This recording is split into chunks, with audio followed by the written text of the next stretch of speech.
스픽스를 사랑해주시는 시청자 여러분 안녕하세요. 아하 이 사람 오늘 찾아뵙겠습니다. 저는 진행을 맡은 강수영 변호사입니다. 자, 요즘에요 AI 정말 대두되고 있는 새로운 분야인데 그 AI의 이면에 딥페이크 음란물이라는 새로운 문제가 사회 문제로 대두되고 있습니다.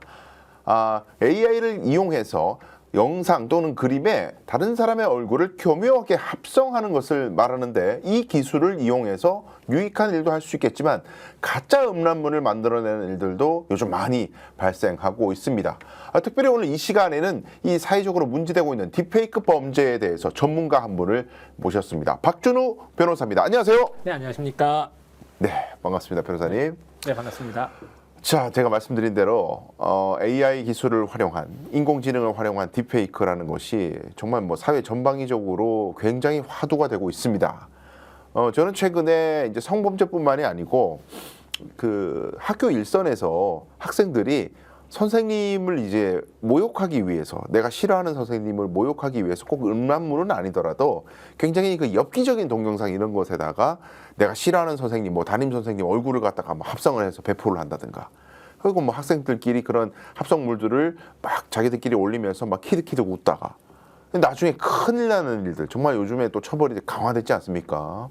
이런 문제들이 발생하고 있는데, 박준우 변호사님은 언제부터 이 AI, 이 딥페이크 이쪽에 좀 특화해서 전문성을 가지게 되셨습니까? 계기가 있나요? 예, 제가 어차피 일반 변호사 분들처럼 저도 약간 예컨대 그냥 일반 범죄를 했었죠. 그냥 일반 범죄를 해왔습니다. 일반 범죄 사건들을 해오셨죠. 그렇죠. 예컨대 예. 그냥 일반 성범죄 사건도 했었고요. 그다음에 사기, 공갈이라든지 아니면 횡령, 배임 사건들, 그다음에 명예훼손 사건들을 두루 했었습니다. 네. 근데 이게 사건이 사실 기술이 발전함에 따라서 다양하게 이 범죄 양상이 달라지거든요. 그럴 수밖에 없죠. 그렇죠. 네. 우리가 1년에 예를 하나 들어보면요.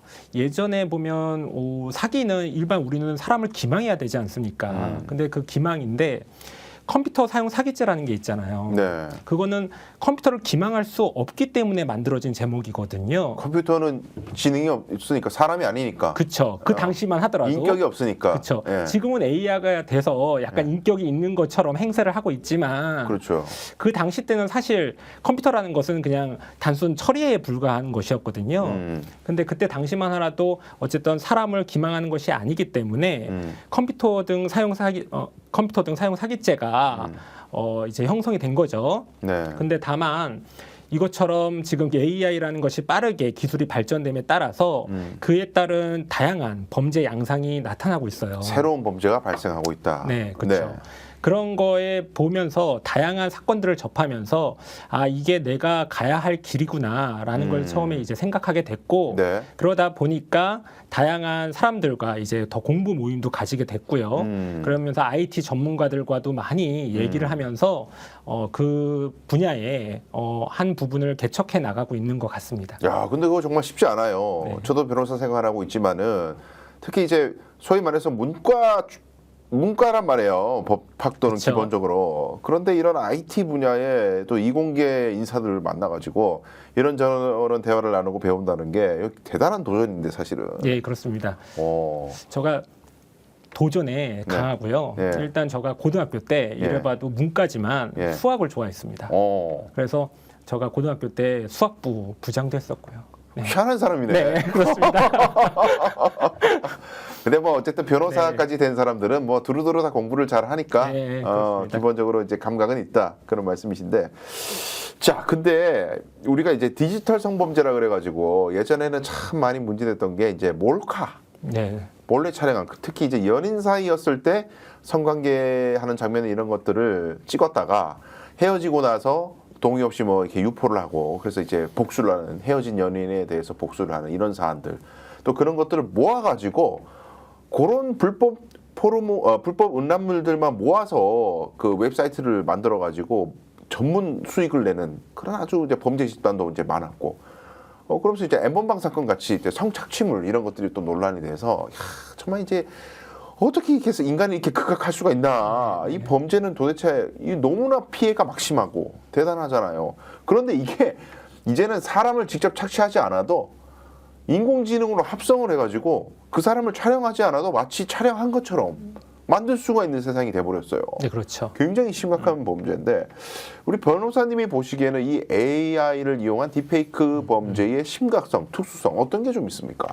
가장 큰 문제는 네. 제작의 용이성이라고 봐요. 제작이 쉽다. 네. 네.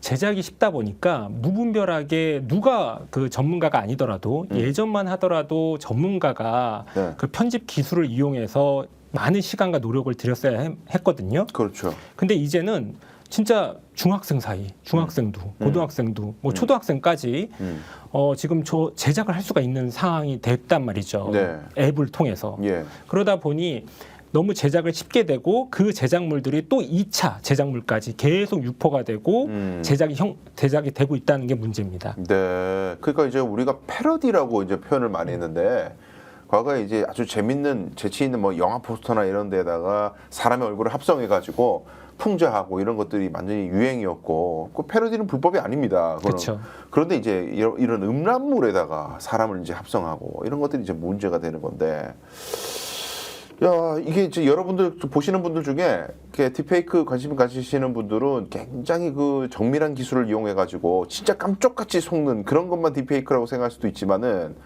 아주 허접한 그러니까 누가 보다 합성 티가 네, 나는 네. 그런 것도 제가 일선 이제 변호사 생활 하다 보니까 범죄로 다 의율이 되더라고요. 그렇죠. 첫 보기에 이거 합성이네라고 티가 나더라도. 그렇죠. 그래서 이거 누가 봐서 장난인데라고 하는 것도 지금 굉장히 엄단을 하고 있는. 네. 없어 진짜 학생들은 큰일 나는 거죠 이거. 그쵸. 이렇게 되면. 자, 박 변호사님이 지금까지 그러면 이제 실제 사건을 많이 좀 맡으셨지 않겠습니까? 네. 기억에 남는 사건들을 좀 말씀해 주시면 재밌을 것 같아요. 제일 기억에 남는 사건이면 그래도 어느 정도 성공적인 승소를 한 사건이지 않을까 싶어요. 네. 근데 하나 이제 재미난 사건을 한번 기억에 되새겨 보자면 예. 그 의뢰인으로 오셨던 분이죠. 그 네. 의뢰인은 그때 당시만 하더라도 제가 기억하기로는 2004년경이었던 것 같아요. 2004년? 2024년경. 그렇죠. 2024년경에 네. 오셔가지고 이제 상담을 받으셨어요. 그때 뭐였냐면 자기가 제작을 했다는 거예요. 그러니까 어떤 거냐면 네. 지인들을 얼굴을 가지고 네. 그러니까 회사에 보면은 그 얼굴들이 나오잖아요. 회사에 보면 증명사진 같은 거. 그 증명사진을 가지고 하반신을 나치 사진으로 해서 네. 음란물을 합성한 거죠. 실질적으로. 합성을 했어요, 네, 실제로? 그렇죠. 이제 그거는 유포를 할 생각은 없었고요. 네. 혼자 이제 집에서 만족을 그걸 이제 만족감을 스스로 얻으려고. 위로를 얻으려고? 그렇죠. 자기 스스로 위로를 받으려고. 미친놈이네. 근데 뭐가 그렇게 승소했다는 거예요? 근데 이제 자기 스스로 위로를 하려고 이제 혼자 이제 보면서 네, 이제 만족을 하기 위해서 제작을 했던 건데 그 제작을 했으면 그만이었지. 그 뭐 다른 사람 발각될 위험이 없잖아요. 쥐만 가지고 있으니까. 그렇죠. 근데 그거를 회사에서 그걸 네. 제작을 했던 거예요. 항상 회사 컴퓨터를 했다고? 네. 정신 나간 놈이네.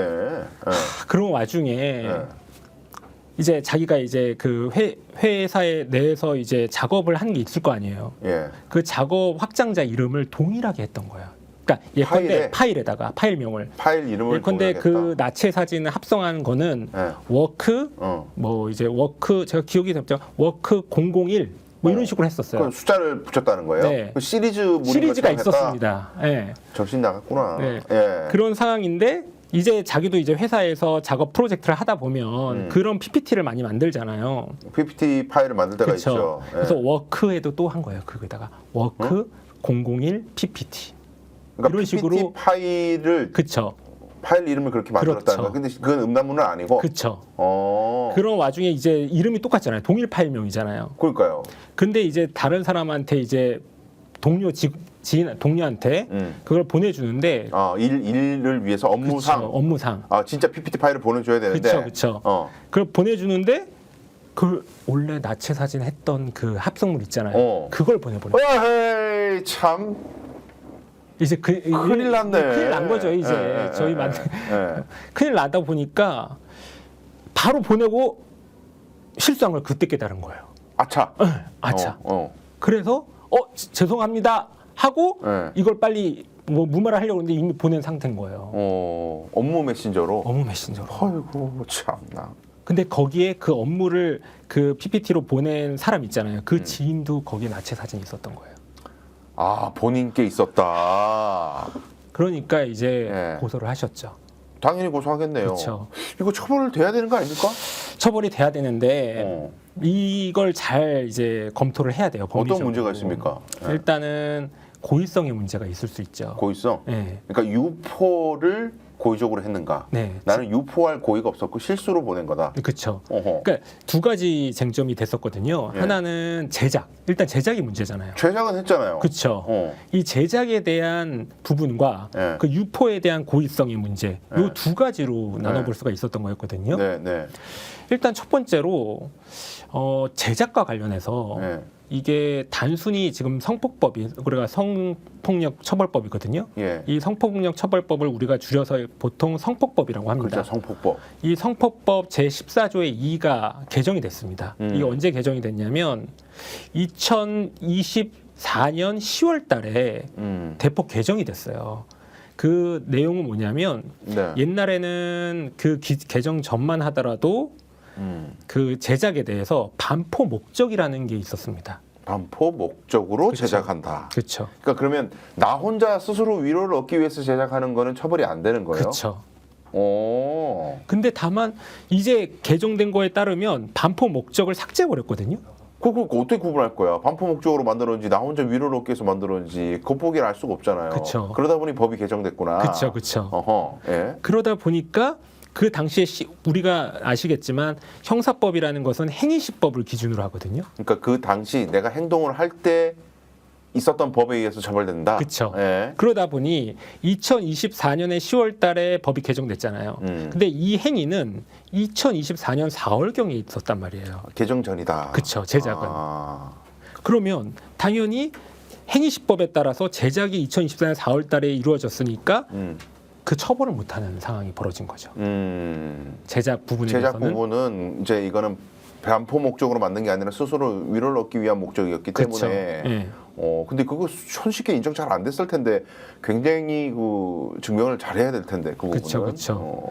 그래서 중요한 건 이제 반포 목적이 있는지 없는지 여부는 예. 보통 실무상 네. 이렇게 인정이 됩니다. 내가 보통 그 고의성을 인정을 못 하잖아요. 그 목적을. 그러다 보니 실무상적으로 보면 이게 실질적으로 이거를 유포하려고 시도 자체가 뭐 기록이 있는지 네. 이런 것들을 주로 보거든요. 그렇죠. 뭐 실제로 시도를 했다면은야 뭐 반포 목적이 명확하게 있는 거죠. 그렇죠. 그리고 또한 우리가 알겠지만 피고인에게 유리하게라는 게 있잖아요. 우리 형사 대원칙상. 네. 그러다 보니까 그런 부분들에서 엄격한 증거가 없다면 이 부분에 대해서 뺄 수가 있었던 거죠. 일단 제작 부분은 그렇게 가고. 그쵸. 그럼 유통은요? 유통 같은 경우에가 이제 문제가 됐던 겁니다. 이제 유통에 대해서는 전체적으로 이걸 실수로 보낸 그 파일명이 같았잖아요. 네. 그 파일명도 같았고 그 다음에 그 동일 파일명에 확장자만 달랐을 뿐 이것이 고의성이 딱히 없어 보였고 그 다음에 즉시 보낸 다음에 그에 대한 그 사과를 했다라는 거예요. 그거 굉장히 궁금해. 내가 네. 메신저를 네. 딱 보내는 순간 네. 알았을 거 아니에요. 그렇죠. 잘못 보냈다. 그렇지. 그러면 그때 반응이 있었을 거 아니에요. 그쵸. 뭐 내가 잘못 보냈어요. 뭐 지워주세요. 뭐 그쵸. 뭔가 말이 있었겠네요. 팀장님. 팀장한테 사과드립니다. 보냈어 또. 그러니까 팀장님 사과드립니다. 아이고, 진짜 이거는 처벌된 걸 떠나서 진짜 많이 맞아야겠다. 그렇죠. 그렇긴 하죠, 예, 사실. 예, 예. 근데 어쩌겠습니까? 일단 뭐 지금 예. 사건은 벌어졌으니까요. 예, 일단 그렇게 사과는 했고 그쵸. 잘못 보냈다. 그렇죠. 실수를 했다. 그렇죠. 그러면서 이제 사과도 했고 파일명도 같았고 그리고 어떤 제작을 나중에 향후에 아까도 네. 말했듯이 그걸 어디다 유포할 목적 자체가 없다 보니까 그럼 유포의 고의성이 없다라고 해서 네. 이제 그 혐의 없음 처벌을 내려졌던 거죠. 그 이제 이 부분이 이제 시청하시는 분들 중에는 아니 그것도 나쁜 새끼인데 그런 새끼 처벌 안 하고 뭐 하는 짓이야 뭐 이렇게 생각하시는 분도 많을 거예요. 그렇죠. 근데 이제 이런 건 있습니다. 이제 결국에는 법에 이제 원래 취지대로 이제 처벌이 되는 거니까 처벌은 안 되더라도 민사적인 책임은 남을 것 같아. 내가 이걸 제작을 해가지고 실수로 보내더라도 정신적 충격을 얼마나 받았을 거예요. 그 받은 사람은. 그럴 수 있습니다. 민사의 손해배상 책임은 고의가 없어도 실수로 손해를 과실이 쳐도 예를 들면 자동차 사고도 실수로 하잖아. 일부러 사람 안 치고 실수로 쳐도 손해배상 다 해줘야 되잖아요. 네네네. 손해배상 책임을 생길 수가 있겠다는 생각이 드네요. 네네. 이거는. 그래서 그런 경우에는 보통 합의를 좀 하게 시키죠. 그래서 저도 그 수사 초기 단계에서부터 그 피해자 네. 분한테 합의를 빨리 하도록 하자라는 식으로 해서 네. 무마를 잘 시켰던 기억이 있습니다. 근데 어쨌든 이제 최근에 법 개정된 부분을 이제 말씀을 해주셨는데 또 중요한 것 중에 하나가 이제 시청, 소지, 요게 처벌이 된다는 겁니다. 그렇죠. 원래는 그게 이제 우리가 이제 음란물 중에 그 몰카 음란물 아까 제가 말씀드렸던 그거는 예전에도 이제 시청 소지죄가 있어가지고 이거 참 논란이 많았어요. 그러니까 이제 우리가 카카오톡이나 이런 대화방에서 아이 진짜 우리 뭐 엠번방처럼 이런 텔레그램방 이런 거 말고 일반적으로 이제 원래 존재하던 뭐 점심 먹는 톡방, 우리 직장인 톡방, 네네. 뭐 우리 반 톡방 이런 게 원래 있었는데 어떤 자식이 올린 거지. 몰카 네. 뭐 이런 거 올린 네. 거예요. 그냥 이거 카톡은 올라오면 답이 없어. 그냥 바로 보이잖아요. 그쵸. 그럼 시청은 봐도 처벌하는 거잖아요. 보면 바로 처벌하는 그쵸. 건데 나는 원래 거기 단톡방이 있었고 네. 알림이 떠 있으니까 눌렀는데 몰카물이야. 네. 근데 이걸 이제 네가 알고 봤냐 실수로 봤냐 이런 걸 막 따지는데 그냥 톡방 안에 들어있는 사람은 다 조사받아 그냥 그렇죠. 시청죄로 그런 논란이 있었단 말이에요. 그래서 거기에 뭐 크라도 하나 적는 순간 그렇죠, 그렇죠. 너 이거 보고 반응 보였네? 너 시청죄야. 눌러보는 순간 핸드폰에 다운이 됩니다. 그죠? 그렇죠. 다운로드가 되면 이거 왜냐면 이제 시청만 하지 난 다운받은 적이 없는데요. 라고 주장하지만 누르는 순간 핸드폰에 다운로드가 되고 다운로드가 되면서 보이는 거잖아요. 그쵸. 그럼 소지 가지고 있었네 다운받아서 네네네. 엄청나게 지금 불이익을 받는 그쵸. 그런 일들이 있는데 딥페이크물에 대해서도 최근에 시청 소지도 처벌이 되는 걸로 법이 바뀌었잖아요. 그렇죠. 이게 앞으로 굉장히 심각해질 것 같은데 그렇습니다. 네. 네. 이 시청죄나 소지죄나 이 부분에 대해서도 상담하시고 이런 경우들이 많을 것 같거든요. 네, 많죠. 억울한 사례들이 있죠. 그렇죠. 아까 강 변호사님께서 말씀해주신 것처럼 네. 단순히 이제 뭐 갑자기 이제 뭐 인스타그램이라든지 트위터를 통해서 음란물들이 많이 지금 유통되고 있거든요. 네네네. 그걸 이제 보다가 그리고 또는 뭐 이런 사건들이 있었대요. 좋은 이미지, 좋은 자료, 뭐 이런 거에서 그냥 눌러봤는데 갑자기 파일명이 그거야. 파일명이 그럼 갑자기 튀어나오는 경우가 있을 수도 있죠. 네. 예, 그런 것 같은 경우에는 사실 통상 고의성이 없다라고 이제 빼는 경우가 많거든요. 왜냐하면 그 시청도 내가 의도해서 내가 그걸 보려고 하는 의도 알면서 자체, 봤다. 그렇죠. 딥페이크물인 줄 알면서 봤다. 그렇죠. 그게 입증이 돼야 되는 거거든요. 예. 근데 그게 아니라 그냥 단순히 내가 이렇게 보다가 탁 튀어나와서 그냥 보게 된 것이다. 원래 있던 톡방이지. 그쵸, 이걸 그쵸. 보기 위한 목적으로 만들어진 뭐 엠번방 같은 그런 게 아니다. 그렇죠, 그런 것도 그럴 중요하겠고. 때는 시청이 시청죄가 되진 않습니다. 예, 단순히 그냥 뭐 갑자기 내가 의도하지 않게 본 것만으로는 네. 시청이 안 된다. 근데 이제 굉장히 근데 곤욕을 치르는 사례도 많이 봤어요. 왜냐하면 직장에 있다가 이런 거 성폭법으로 한번 처벌받으면 날라가 그냥. 그렇죠. 날라가는 네. 거고 만약에 교사가 그랬다? 바로 끝나는 거예요. 날라가죠. 그냥 네. 교사 죽다 공무원이 봤다? 그렇죠. 끝나는 거예요. 그쵸. 근데 뭐 예를 들어서 뭐 땡땡 중학교 동창 모임 뭐 이런 데 어떤 자식 올렸어. 그 아무 생각 없이 눌렀는데 이게 뭐지? 썸네일만 봐가지고는 뭔지 몰라. 그냥 눌렀네. 근데 그게 이상한 영상이에요. 야 이 새끼야 뭐 이런 걸 올려 이렇게 반응하면 다행인데 흐흐흐 뭐 이런 거 잘못 적었다가 그러면 큰일 납니다. 나는 네. 내가 흐흐흐를 쳤던 거는 아이고 이 자식아 나이가 몇 살인데 아직도 이런 짓거리를 하냐라는 의미에서 흐흐흐였는데 근데 수사기관에서는 또 보고 좋다고 흐흐했네. 그렇죠. 시청이네. 그렇죠. 이렇게 되는 거예요 그게. 아주 이제 잘 지적해 주셨는데 네. 그 의미의 문제거든요. 네. 진짜 어다루가 아다르지 않습니까? 그러니까요. 흐흐흐가 진짜 이렇게 생각하면은 진짜 범죄 이거는 봉참한 거나 다름없는 거고 예. 흐흐가 진짜 말 그대로 아까 강 변호사님께서 말씀해 주신 것처럼 예. 저런 걸 왜 보냐라는 의미로면 사실 이거는 전혀 범죄가 되지 않는 그렇죠. 거고요. 고의성이 없는 거니까 그쵸. 그건 알고서 봤던 게 아니니까. 그쵸. 근데 이게 발각이 되는 게요. 궁금한 게 어쩌다가 걸렸나. 그렇죠. 저도 이제 학생 사례를 한번 봤는데 자기들끼리 이거 반 애들 중에 좀 이렇게 장난꾸러기 애들이 모여가지고 선생님 거 막 합성해서 자기들끼리 막 히히덕거리고 근데 막 음란물까지도 아니고 그냥 진짜 엽기물 뭐 이런 거에다가 막 합성해서 이제 그렇게 막 주고받는 사례들을 봤어요. 근데 얘네들끼리 있으면은 사실 몰라. 누가 알겠어요? 그 톡방에 안 들어가 본 이상. 그쵸. 근데 이게 어쩌다 걸린단 말이에요. 그쵸. 결국에 걸린단 말이에요. 근데 주로 이제 사례들을 보면 어쩌다가 발각이 되는 경우가 많던가요? 제일 많은 건요. 네. 결국에는 음란물이 아직 유통이 되기 시작하잖아요. 네. 그럼 유통이 되다 보니까 그 피해자분들이 가끔 보는 경우가 많아요. 그러니까 그 톡방에 머무르지 않고 그쵸. 어떤 경로로든 나가게 되면 네, 네. 그게 이제 어딘가에 업로드가 되는 경우들이 생긴다. 그쵸. 전파 가능성이 워낙 그쵸. 높으니까. 그러면 그 피해자들이 보고 놀라죠. 음. 거기서부터 이제 보통 발각되는 경우가 많고요. 네. 그리고 두 번째로 말씀드리자면 지금 말씀 주신 것처럼 그 지인 중에 한 명이 또 누구한테 보냄으로써 그 지인이 또 누군가한테서 그 피해자가 귀에 들어가게 되는 경우도 있을 수도 있고요. 아, 전달해 준다는 거죠. 그쵸, 너 그쵸. 이런 거 돌아다니다 큰일 났다. 그렇죠. 그런 식으로도 있을 수도 있고요. 예. 그 다음에 다른 또 어차피 다른 범죄로 더 가는 경우도 많거든요.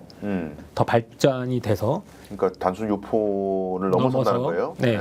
그러다 보면 거기서 이제 또 보통 우리가 디지털 포렌식을 하거나 압수수색하면서 네. 그때 발각되는 경우도 있고요. 그러니까 이제 이렇게 되는 것 같아요. 어떤 대화방에서 이런 게 문제가 되면은 대화방에 참여했던 사람들 다 조사하잖아요. 그렇죠. 너 봤어 안 봤어? 소지했어 안 했어? 다 조사하는데 핸드폰 다 뺏어가지고 포렌식 다 하고 그렇죠. 그렇게 되잖아요. 그렇죠. 그래서 진짜 아직까지 파일이 남아 있는지 뭐 어쨌는지 머무는 시간이 얼마인지 다 조사가 되잖아요. 그렇죠. 그리고 뭐 지웠던 대화방 나가고 지우고 이런 것도 다 막 복원하고. 네. 근데 알고 봤더니 이제 옛날에 폭파했던 방, 네. 뭐 이런 데서 얘기가 나올 수도 있고, 그쵸. 뭐 그렇게 사건이 확대되기도 한다.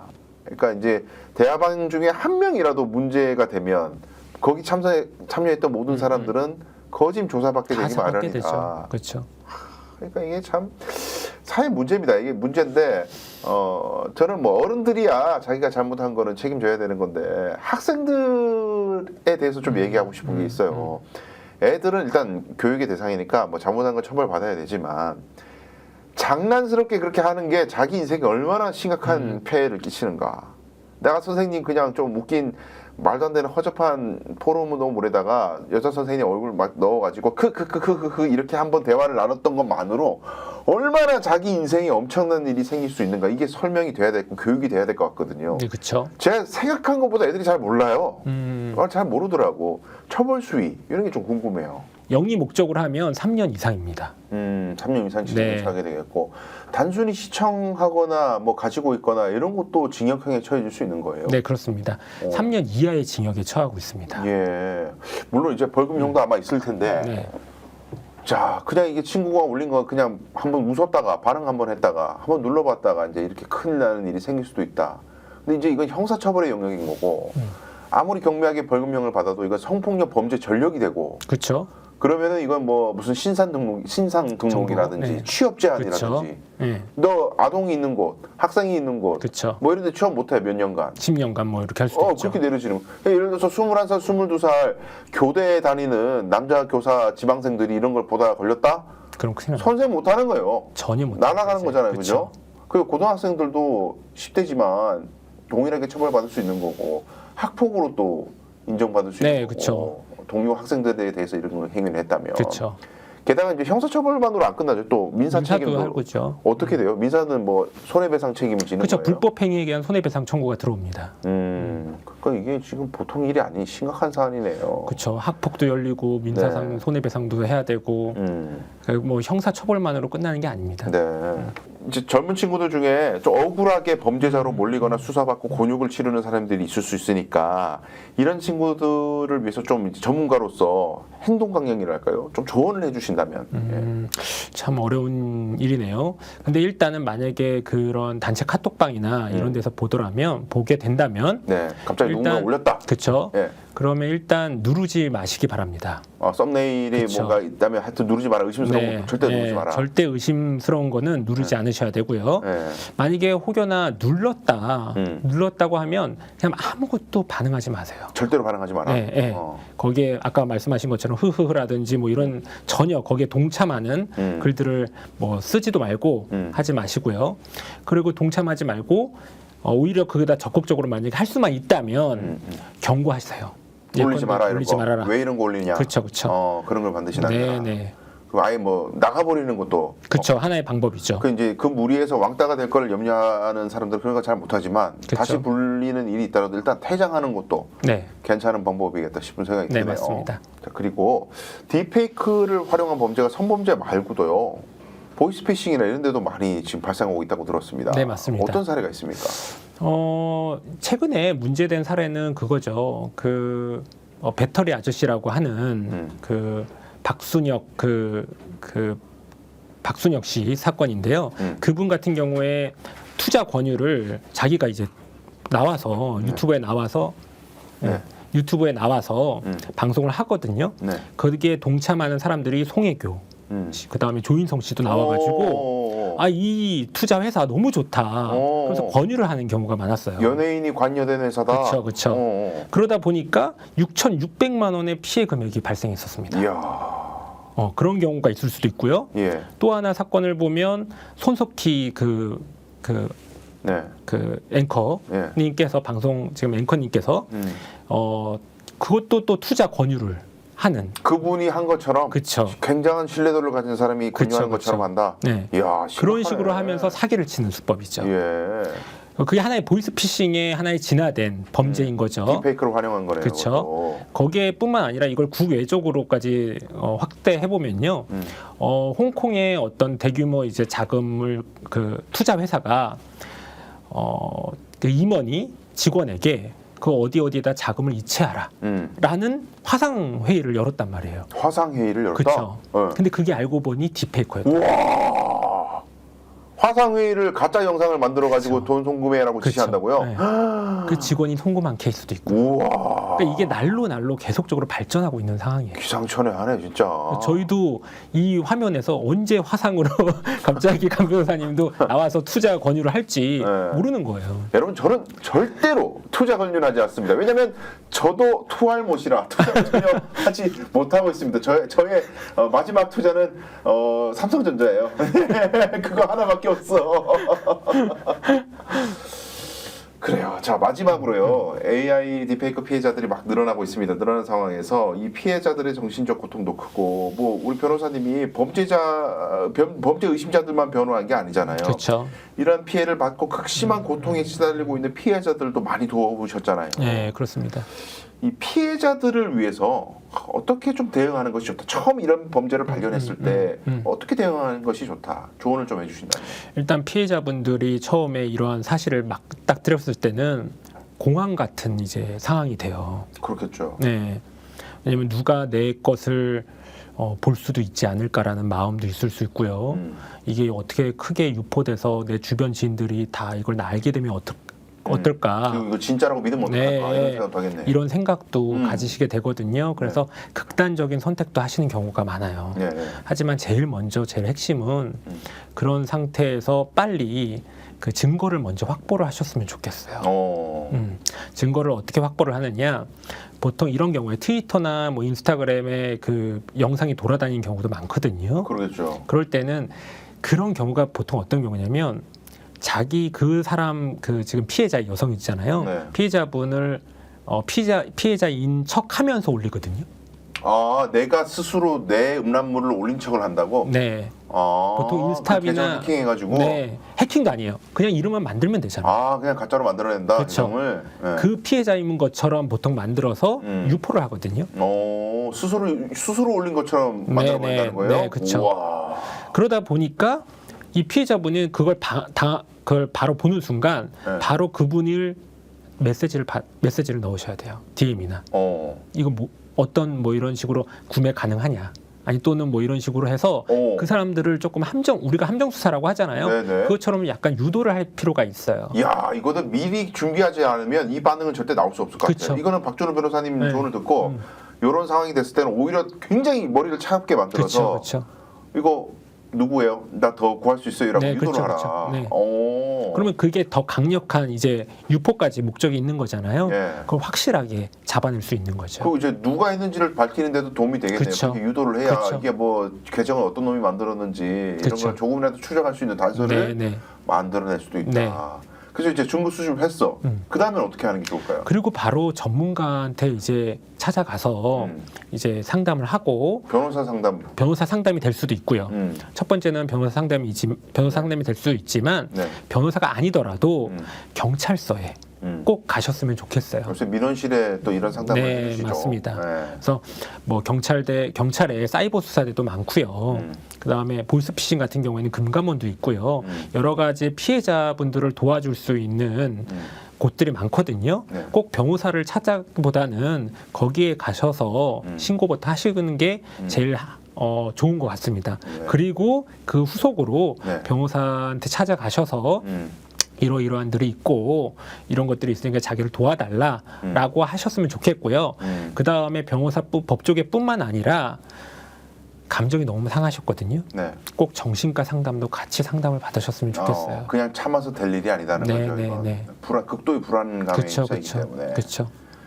그 이제 핸드폰을 번호를 뺏어서 이 만들어낸 딥페이크물을 지인들한테 유포하는 사례도 있더라고요. 그렇죠. 그러니까 이 사람을 골탕 먹이기 위해서 네. 괴롭히를 목적으로 이 사람 휴대전화에 있는 연락처를 알아내가지고 막 가족 친지 뭐 선배 선생님 온갖 사람한테 딥페이크물을 다 뿌려버리는 그런 사례도 그쵸. 봤는데 이거는 뭐 처벌도 처벌이지만 정말 회복할 수 없는 손해를 입을 수도 있는 거 네, 아니겠습니까? 맞습니다. 근데 이제 조기에 빨리 대응을 해야만이 추가 확대를 막고 유포를 어떻게든 되는 거 막으려면 한시라도 빨리 대응이 들어와야 계속 웹에서 퍼지는 상황을 어떻게든 막을 수 있지 않겠습니까? 그렇습니다. 방치하면 방치할수록 피해는 손쓸 틈 없이 커질 수 있다. 그렇습니다. 네.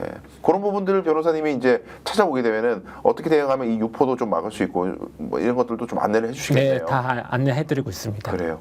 서두에 박준우 변호사님이 인상 깊은 사례를 말씀해 주셨지만 꼭 그 범죄자를 변호하는 것만 하는 것이 아니니까 피해 보신 분들은 혼자서 혹은 뭐 네이버 지식인 이런 데 물어보지 마시고 전문가 찾아가셔서 어떻게 하면 피해 보상 받을 수 있는지 그리고 어떻게 하면 유포를 좀 더 막을 수 있는지 가해자를 어떻게 하면 찾을 수 있는지 이런 것들을 전문적인 상담을 받으시기 바라겠습니다. 오늘은요 AI 기술을 활용한 특히 딥페이크 기술을 활용한 여러 가지 재산범죄 혹은 성범죄 이런 이야기들을 나눠봤는데 AI 기술에 대한 어떤 특화된 전문성을 가지고 있는 박준우 변호사 함께했는데 여러분들 혹시라도 향후에 문제가 될 사안들이 있으면은 박준우 변호사에 연락해서 적극적인 자문을 받으시기 바라겠습니다. 네, 오늘도 유익한 시간 보내주셔서 감사합니다. 다음번에 더 재미있는 소식으로 찾아뵙겠습니다. 감사합니다.